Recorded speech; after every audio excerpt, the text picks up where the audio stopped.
and it has us, and we are going to live stream. So let's see if it's going to have me do that again. Yep, it's preparing to go into our live streaming.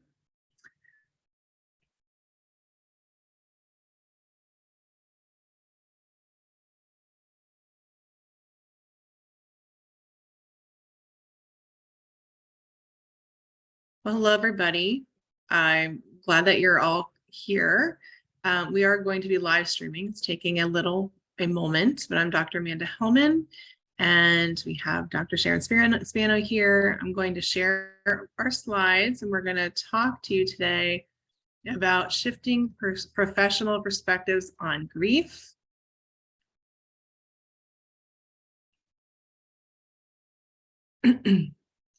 And introductions. So my name is Dr. Amanda Helman, and my background is in education, in counseling, psychology. I have a master's, and educational leadership. And I've worked with adults with and without disabilities with a range of different disabilities, mental health areas. And I'm also a neuroflow coach. And so I look a lot at neuroscience, the brain and body connection. And my business is Healthy Roots. So I help people get to the roots of areas that may be blocked, such as grief or different emotions. And I help the mind, neck, and body connection happen for people. I've worked with a lot of people in this area. And I also am called a cognitive release coach. What that is breaking off the logic that impacts the logic or over emotions and really helping stability happen in the limbic system. So bringing that left and right amygdala in the brain aligned so that you can actually live your best, most creative life. And Sharon, if you could introduce yourself. Good morning, I'm Dr. Sharon Spano, and my background is primarily in corporate. I've been a corporate consultant for more years than I care to think about, traveling all over North America, working with executive leaders. And then I've transitioned of late into doing more individual and group work. My background, I have a PhD in human and organizational systems. So I've done a lot of strategic work in corporate America, as I alluded to, and leadership development. But now I'm doing more and more work with people around areas related to human development and systems work, meaning we're looking at the human dynamics underlying the systems, which are often at a subconscious level. And so the work then evolves into relationship issues, resolving complex relationship issues that may be disrupting business or life or just whatever might be going on in your unique business or family system. And then I'm also trained as an integral professional coach. So I work with leaders using that very, very specific model. And then I'm also trained out of Europe in constellations, which is a process that allows us to look at the human or organizational systems in a very specific way. It's all research-based. We actually map out the system. And within that context, we're able to move through trauma or any kinds of issues that are rising up in the system, whether they be related to trauma or just the day-to-day kinds of issues that I know many people are facing. So again, we're here today to talk more specifically to bereavement professionals and around the area of grief, because it's something that Amanda and I are very passionate about. So I'll let her get to the core of her work, and then I'll be back in a few moments to share some of the things that I would love for you to dive more deeply into in the future. Mm-hmm. Thank you, Sharon. Love your work. And so we're going to be looking at our objectives today are looking at why are we here? So what is the research and what are our concerns that we want to help our families move through in parental bereavement, are really supporting them, and what are we doing as professionals to help that process? Looking at a discussion, so we'll have some questions posed for you to think about that are really important in your work and what you bring. And then looking at generational grief practices and really how that impacts the brain. And then Sharon will go into the developmental growth and introduction and really talking about that overview. And then we'll talk to you about how you can continue with us. We have an upcoming webinar, so we'd love for you to come to that. When we look at parent bereavement research, parents often feel a lack of communication with the grief process. And so that means that a lot of times looking at research, there's some of the most recent research, in fact, whether it be in hospital settings or educational settings or with counselors, pastors, ministers, a lot of times parents have provided informal surveys or feedback, but important information about them not feeling like they have been communicated with the process, things that are upcoming, perhaps even like what are the next steps after their son or daughter has passed. Not always feeling heard during when they process grief, or perhaps it might either be rushed, or perhaps they may feel as if the provider or even the counselor may not feel at ease with the grief process. And then also in research, counselors not always reporting that they feel prepared for different areas of the grief process. For example, what do I do if a parent says XYZ, or what do I say at certain times? Limited resources for the complicated grief process. So when we have many different factors to it, how do we make sure we have resources for parents so they can continue? How do we make sure that parents are feeling comfortable in the process? And then also one important piece is, how do we actually learn how to deeply release grief from our body, so that, and even our memories, so that the trauma has been released and we can actually remember things without having the higher triggers and pain points. And again, grief is a process, so there is pain over time, but really helping parents and families know how to do that. And so these are some of the most recent updates and research just talking about this, and that's why we're here, to look at some innovative ways and practices to help support the grief process. And so one question that is posed is, what is your experience with working with grieving parents, if any? So when you've worked with them, what does that look like? And you can write that in the chat, you can share with us, but we would love to know what your experiences have been. And so some of you may have a lot of extensive work, you might be starting out, or you might be really wanting to continue with this work. And so when you're thinking about these experiences, I want you to think, so this is some of the work that I've done based on a lot of different research, based on my educational background, working with people, my own experiences going through complex trauma, and also just having some revelations about the brain from neurobiology, neurosciences, taking all the fields together. And so in our brain, we have our left amygdala, which is really the center of our optimism, positive talk, helps us reframe, healthy self-talk, helps us really be able to move forward. And on our right side is pessimism, negative talk, feeling stuck, feeling shame and guilt and anger. All of these things are there. And so I always like to think of it like a seesaw. And what happens is we often have the seesaw not happening, right? We get stuck in that right amygdala, and that can be across generations from different losses, grief, believing things like we have to stay strong, we don't have to show emotion. And what happens is it actually, there's too much emotion stuck on that right side. And on the left side, then we never actually get to that part. So we can be stuck in different grief patterns for a very extensive time, or thinking we're okay moving forward when it's still stuck. And so think about when you sleep with the REM, it activates. Our brain is active. When we have movement, we start to have activity in our body, right? We feel differently, and it starts to have those patterns to help us heal and feel and have vision. And so the biggest part is, when I talked about this, is helping us to shift into these different patterns and helping us relieve grief. So that's just a little snippet of why it's important to help our brain shift and be able to release, so that we can actually move into, we can help parents release that grief. So that's what I do a lot of, is helping us with our belief systems, what's holding us back, and then moving forward. And so now I'm going to, Sharon, if you'd like to share, and in a moment, I'm going to talk a little bit about family beliefs about grief, and then I'm going to have Sharon speak. So we talk about family beliefs about grief, and that is a lot of times even in the brain, right? When you think about, we talk about DNA or genetics, our views on grief isn't just about our beliefs and what we pass down talking, but we actually can feel generationally what hasn't been dealt with in our body, and it could be stuck. For example, even across my family line, a lot of my family has left neck areas, which there's anxiety or grief, which happens to happen on it really gets stuck on your left side and even in your shoulders. That's a lot of undealt with grief, often in the lungs.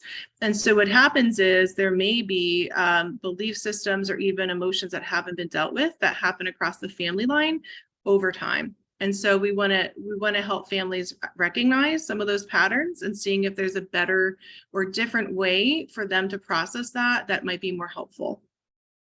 Okay. And so now, Sharon, I'm going to have you talk about developmental growth. I'll stop sharing. Great. Thanks so much, Amanda. Before I go into that, I want to just state that my passion around this is a little bit different in that many of you may know that I am a mother of, or I was, I see, there you go. I don't even know how to say it because I don't know what tense to use. I had a son with a rare metabolic disorder. He was born with a rare metabolic disorder and he passed away in 2008. And the story that I shared in our last live was, I thought I was doing great. We'd had my son lived to the age of 27. He was critical for 4 years, so it was very intense. He was in ICU the last 17 days of his life. So we were exhausted when we approached the memorial service and all that entailed. And then I went right back to work like a week later. I took a week off to recover, and then I went right back to work because I have business, I have employees. And, that's just what most of us do. We go back to work and, people tiptoe around us and they don't quite know what to say because the reality is losing a child, a son or a daughter, no matter what age and no matter what circumstances, is the thing that I think most of us dread the most if we've had children. And even if we haven't, we can't imagine that kind of a loss. And the reason it's so different from any other kind of loss is because it pushes the family system out of order. Parents are not supposed to bury their children. That is not the natural order of things. So it is a different level of loss to the point where we don't even have a word in the American language for such a loss, and which is a whole other complication that we can talk about another time. But when Amanda and I came together, I had shared with her a story of, maybe a couple of months into my grieving process. And here I am, very well versed in human development and family systems. And, I felt I knew what I was doing and I felt pretty good. But I thought, well, I'm noticing some things like loss of memory and an ability to focus and, just a variety of things that told me something's not right. So off I go to a local therapist that was recommended to me. And I remember asking him the question, at first telling him, I think I'm doing really well. I'm back to work and I'm very calm and I'm sleeping well. And I remember asking him the question, though, am I going to wake up one day and find myself, running down the street screaming? I imagined it from a movie I saw of a woman that went off a deep edge in an old movie, and she's dancing in a fountain. I believe it was the Trevi Fountain in Rome. And I had a vision of myself doing that in my own neighborhood. We have a fountain at the front of the neighborhood. And when I asked the question, his response was probably. And I remember feeling just really left to no sense of hope. Like you don't know what's ahead of you and you don't know when you're going to become unraveled. And it just was not very helpful. I think I saw him a couple more times and all we really did was, reiterate all that I had been through. And it was actually more traumatizing for me than it was helpful. Fast forward later, and I found another therapist who was more versed in grief and who was able to take me through the EMDR process over one specific event that was very difficult for me. And I found that experience to be very, very helpful.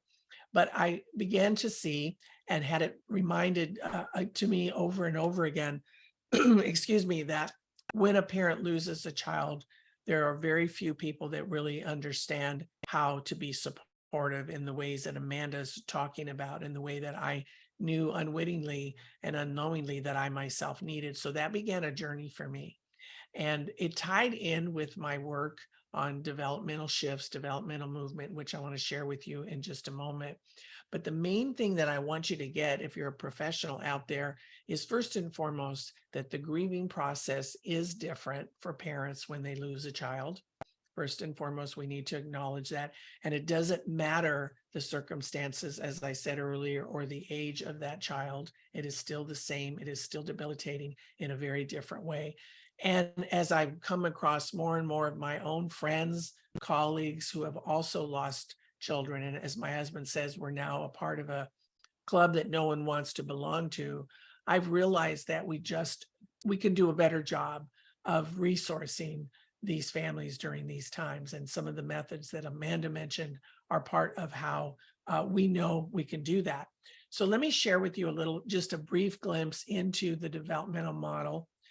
And what we think about here, this also is research-based, going back probably 70 or more years as we began looking at human development. And it's kind of silly to imagine that some years ago, and not too far off, we thought that human beings stopped developing at around the age of 21, because that's when the brain is more fully formulated in terms of the executive center and things of that nature.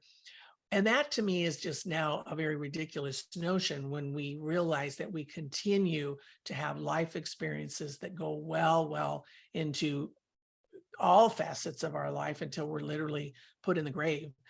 And so those experiences, those moments are all growth opportunities, and losing a son or daughter is exactly the same thing.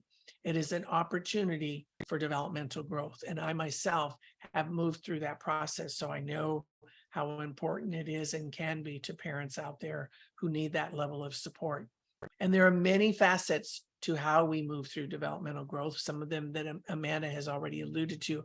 But I wanted to give you this visual because I find that most people don't have awareness of the model and what's important. And I love the visual of the mountain, because even though developmental growth is not hierarchy, it's not a hierarchy in the traditional sense, meaning that one level or one stage is not better than another. We do know that we can have a more robust experience of life as we move into what we call the later stages.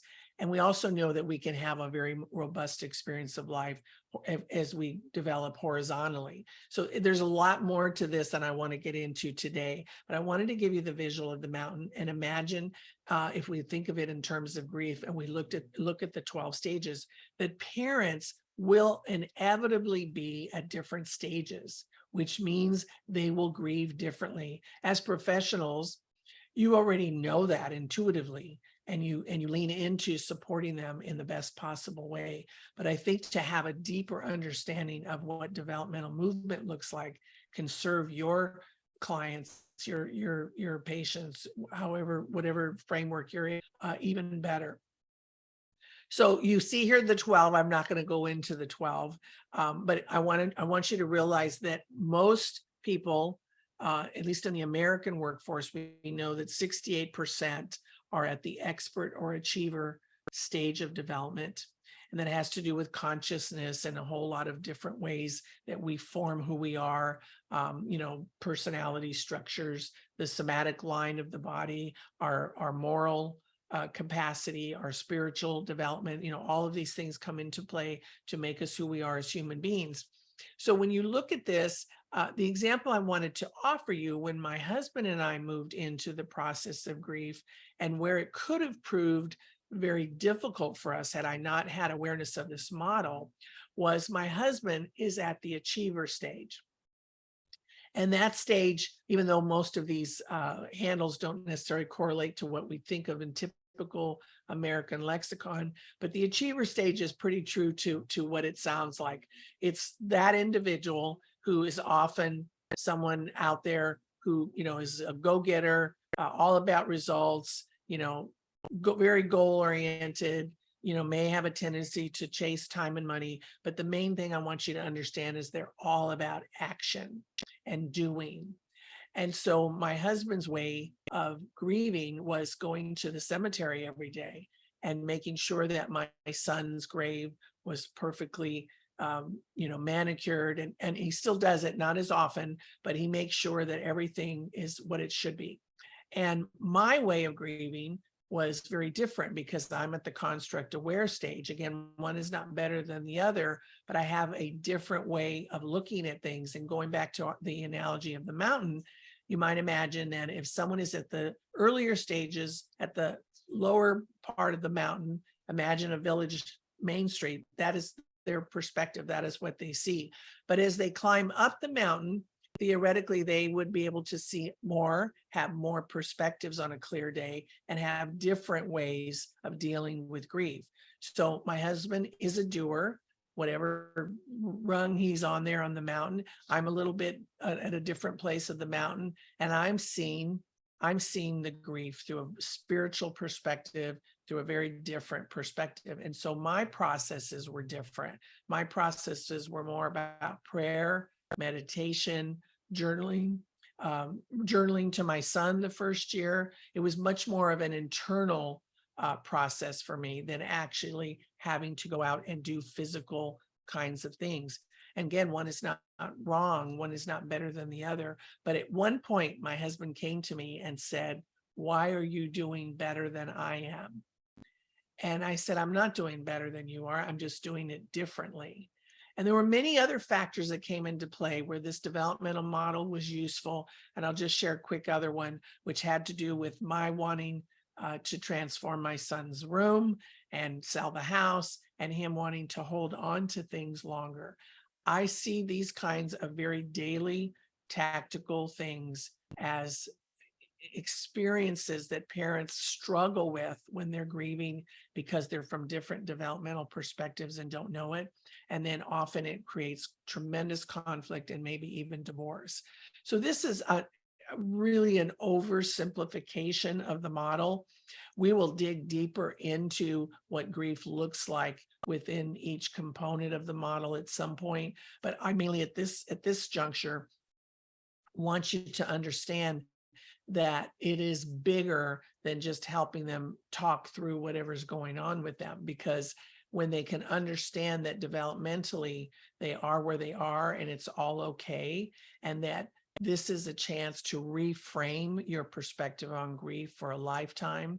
And we'll talk at some point about legacy, because later stages then move into wanting to do things on behalf of humanity. And that's where you'll see parents start foundations or, do charity events, or, write books about suicide or whatever it is that they feel they want the world to know as a result of their loss. Those are often healing opportunities. So that was the main piece I think I wanted to cover for this juncture. Amanda, is there anything else you wanted me to talk about, or do you want to now segue over to the next component?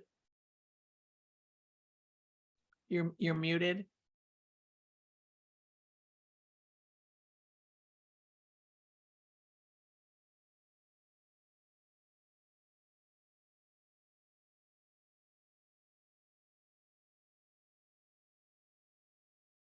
Here we go. My bar was hidden. Thank you. Thank you, Sharon. That was very insightful. And so you can see how with Sharon and I, how we complement our work. We're both very passionate about families, trauma, generational family trauma, development, and it comes together, right, with even integration of the body, and it comes together in a very innovative way. And we're really passionate. Obviously, Sharon's walked through as a parent, who's had a loss of her son, and I've had different losses, but also worked with people in different areas of grief and families, and my roles as educator, and even in counseling and internship, and have that lens. So together, we really are excited about the innovative practices that we want to bring into the area and the work with grief.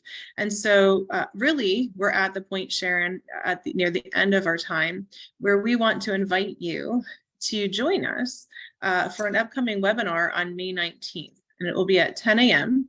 Eastern Standard Time. And so we'll have our email information, and we will have the web link. So if you are interested, we will certainly circle back to all of you who are interested in this webinar. And if you I have my email, info@amandahelman.com, and Sharon, and we'll put that into the chat.